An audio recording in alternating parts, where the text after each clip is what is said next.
Good morning everyone. Myself Manal sir. तर आपण बघत आहोत बेसिक मॅथमॅटिक्स. या बेसिक मॅथमॅटिक्समध्ये आपण स्ट्रेट लाईनचे काही एक्झाम्पल बघतोय. लास्टला आपण बघितलं 2 पॉईंट फॉर्म्युला, त्याच पद्धतीनं इंटरसेप्ट, एक्स इंटरसेप्ट, त्याच पद्धतीने वाय इंटरसेप्ट कशा पद्धतीनं फाइंड केला जातो. तर त्यानंतर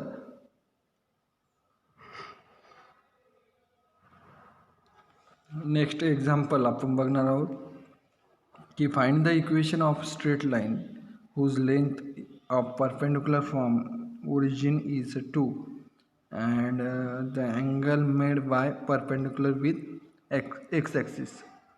आपल्याला equation of straight line find करायचं आहे आणि त्याची लेंथ काय आहे, whose length of perpendicular from origin is 2 and angle made by perpendicular with x axis काय 30 degree. तर given P is equal to आपण घेऊ शकतो की P is equal to length of perpendicular from origin to the line. Given P is equal to आपण लिहू शकतो की length of perpendicular from origin to the line. त्याच पद्धतीनं त्यालाच काय म्हणायचं, लेंथ ऑफ नॉर्मल. त्याच काय म्हणायचं, लेंथ ऑफ नॉर्मल. आता पीची व्हॅल्यू काय दिलेली आहे, 2 युनिट दिली, बरोबर. त्याच पद्धतीनं alpha angle made by normal with on x axis, जे अल्फा आहे त्याची व्हॅल्यू दिलेली आहे 30 डिग्री, बरोबर. जो अल्फा आहे त्याची व्हॅल्यू काय दिलेली आहे 30 डिग्री. मग angle made by normal with x axis, त्याची जो अँगल आहे तो काय दिलेला आहे 30 डिग्री, बरोबर.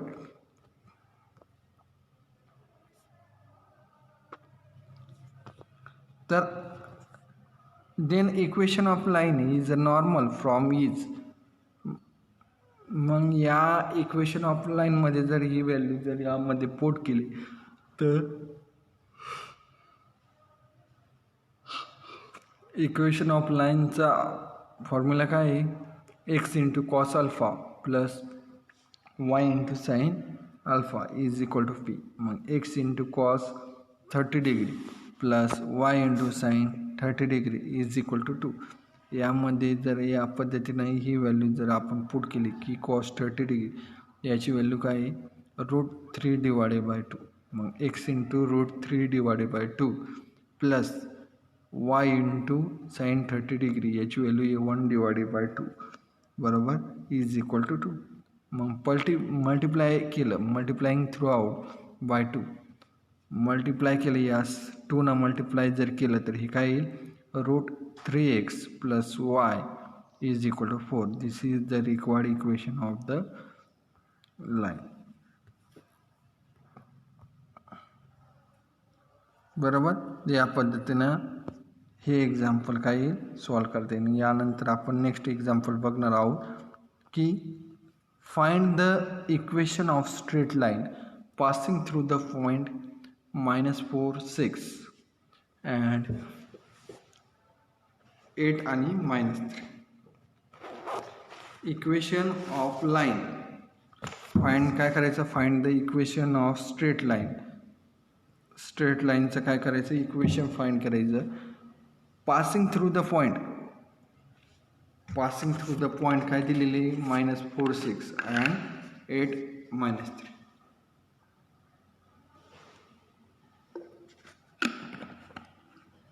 तर इक्वेशन ऑफ स्ट्रेट लाईन जर फाइंड करायचं असेल तर आपण कशा पद्धतीने आपण equation of straight line find करू शकतो. आपल्याला 2 पॉईंट दिली, ए पॉईंट आणि बी पॉईंट. लेट ए पॉईंट दिला x1 y1, बरोबर. ए पॉईंट दिला x1 y1, तो काय आहे -4 आणि 6, बरोबर. त्याच पद्धतीनं बी पॉईंट दिला x2 y2, बरोबर. बी पॉईंट काय दिला x2 y2, तो काय आहे 8 आणि -3, 8 आणि -3. मग then the equation of line in a 2 point form. then the equation of line in 2-point form. मग 2-point फॉर्मचं इक्वेशन ऑफ लाईन कशा पद्धतीने येईल तर y minus y1 divided by y1 minus y2 is equal to x minus x1 divided by x1 minus x2. हे काय 2-point फॉर्मचं काय equation आहे. 2-point फॉर्मचं equation आहे की then the equation of the line in 2-point form is y minus y1 divided by y1 minus y2 is equal to x minus x1 divided by x1 minus x2. यामध्ये जर आपण ह्या value जर यामध्ये put केल्या substituting for x1 y1 x2 आणि y2 यामध्ये जर ह्या व्हॅल्यू जर यामध्ये पुट केल्या तर आपण काय x1 ची व्हॅल्यू जी आहे -4 आणि y1 ची जी व्हॅल्यू आहे 6 त्याच पद्धतीने x2 ची व्हॅल्यू काय आहे 8 आणि y2 ची व्हॅल्यू काय -3. यामध्ये जर आपण यामध्ये पुट केलं तर ते काय येईल y -6 divided by 6 -3 is equal to x -4 divided by -4 -8 बरोबर.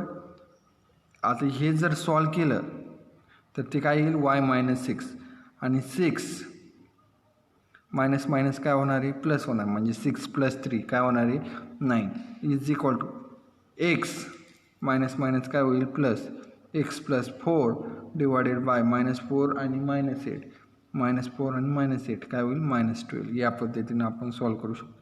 हे जर मल्टिप्लाय केलं तर -2 इकडे गेले मल्टिप्लाय झाला हा 9 इकडे गेले काय होईल मल्टिप्लाय झाला तर तो काय होईल -12y + 72 is equal to 9x + 36 9x + 36. मग या पद्धतीने जर सॉल्व केलं तर ते काय होईल 9x हे जर सिम्प्लिफाय केलं तर हे काय येईल 9x + 12y - 36 is equal to 0. याला जर 3 ने डिवाइड केलं तर तेच इक्वेशन काय येईल 3x + 4y - 12 is equal to 0. या पद्धतीने आपण त्या स्ट्रेट लाईनचं काय करू शकतो इक्वेशन फाइंड करू शकतो. आता यानंतर अजून एक एक्झाम्पल दिलं आहे की find the equation of straight line that passes through point 34 and perpendicular to the line 3x + 2y + 5 is equal to 0. काय फाइंड करायचं find the equation of straight line find करायचा दॅट पासेस थ्रू ते कुठून pass होते point 3 आणि 4ला pass होते and perpendicular to the line ती काय एका लाईनला परपेंडिक्युलर आणि ती लाईनचं इक्वेशन काय आहे 3x + 2y + 5 is equal to 0.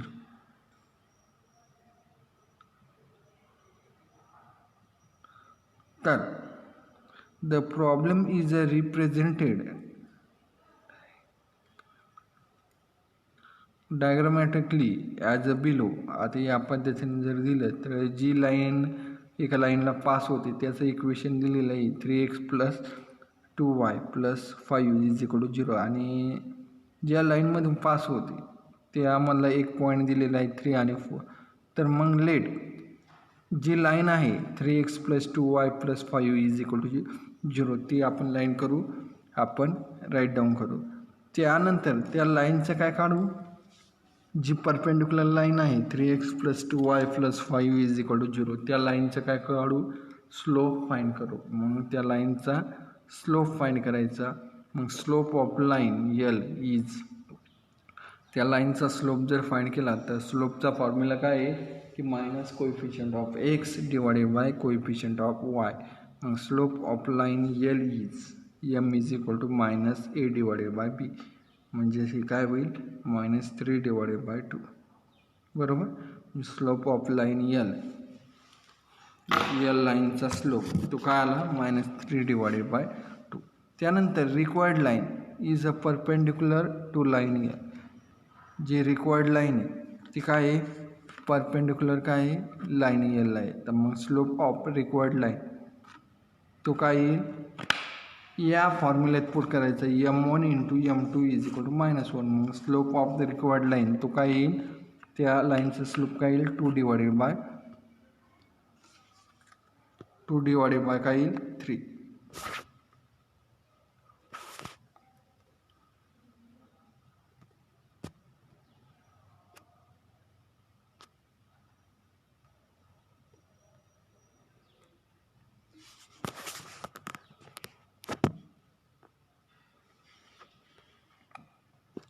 Next, the line passes through the point. The line passes through the point 3 and 4 with a slope m. With slope m is equal to 2 and 3.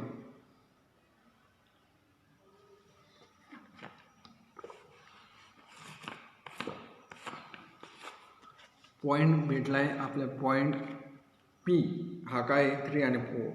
त्याच पद्धतीने त्याचा slope जो आहे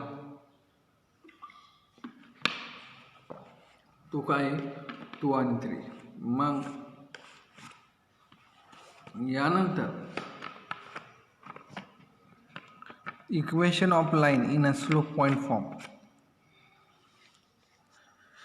equation of line in a slope point form, कारण की आपल्याला काय दिलेलं आहे एक पॉईंट दिलेला आहे आणि त्या जो पॉईंट दिलेला आहे त्या पॉईंटचा काय फाइंड केला आपण स्लोप फाइंड केला. तर मग ते equation of line in a slope point form, slope point फॉर्मचं इक्वेशन ऑफ लाईन आपण जर फाइंड केलं तर ते काय equation y minus y1 is equal to m ब्रॅकेटमध्ये x मायनस x1 हा काय त्या लाईनचं इक्वेशन आहे. तर त्यामध्ये आपण बघितलं की पॉईंट आपल्याला दिलेला आहे 3 आणि 4 बरोबर. म्हणजे x1ची व्हॅल्यू दिलेली 3 आणि y1ची व्हॅल्यू काय दिलेली 4. त्याच पद्धतीने आपण स्लोप दिला आहे, स्लोप m काय दिलेला आहे 2 डिवायडेड बाय 3. मग आता यानंतर ह्या व्हॅल्यू जर यामध्ये पुट केली बरोबर, ह्या व्हॅल्यू जर यामध्ये जर पुट केल्या तर y मायनस y1ची व्हॅल्यू काय आहे 4 यामध्ये पुट करा.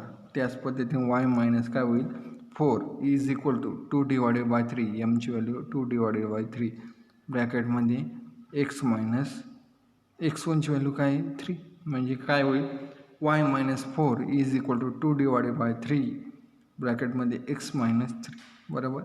या पद्धतीनं हे इक्वेशन होईल.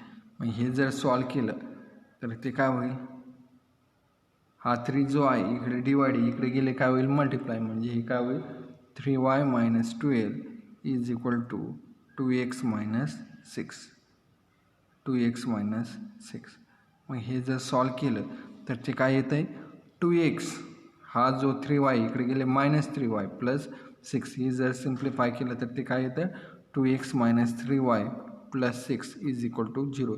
मग त्या लाईनचं इक्वेशन काय राहील 2x minus 3y is equal to 0. या पद्धतीने काय करायचं ते एक्झाम्पल सॉल्व करायचं. आता यानंतर नेक्स्ट एक्झाम्पल जर बघितलं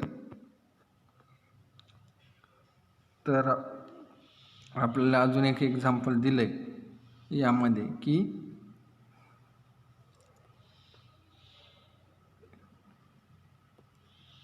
find the equation of line passing through the point.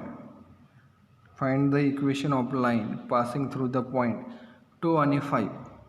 Equation of line काय करायचं फाइंड करायचं आणि ते काय होतात पासिंग थ्रू द पॉईंट कोणत्या पॉईंटला पास होतात 2 आणि 5 and perpendicular to the line कोणत्या लाईनला परपेंडिक्युलर आहे x divided by 2 plus y divided by 6 is equal to 1.